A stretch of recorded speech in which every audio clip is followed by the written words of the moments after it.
Hello everybody, welcome back to HardReset.Info channel. In today's video, I'll show you how to fix fingerprint sensor not working on your INFINIX Note 60.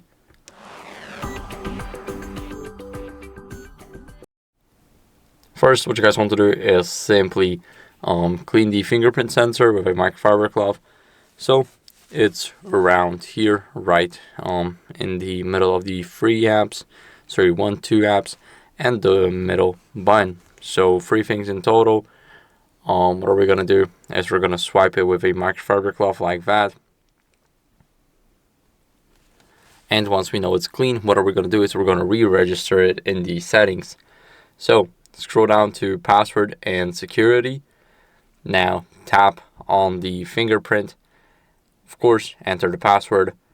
And here we have our fingerprint. We're going to click on delete, and click add fingerprint.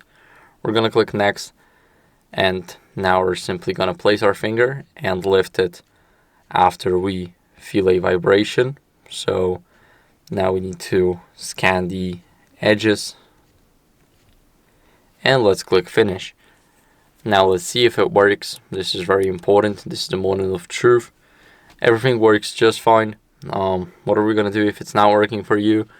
First, we're going to update our software, so we can go into the INFINIX Note 60 right at the top and click on check for updates.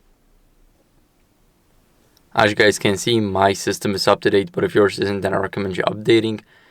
And that's it for the video. So I hope it was helpful. If it was, then leave a like, subscription, and a comment, and I'll see you in the next one. Bye.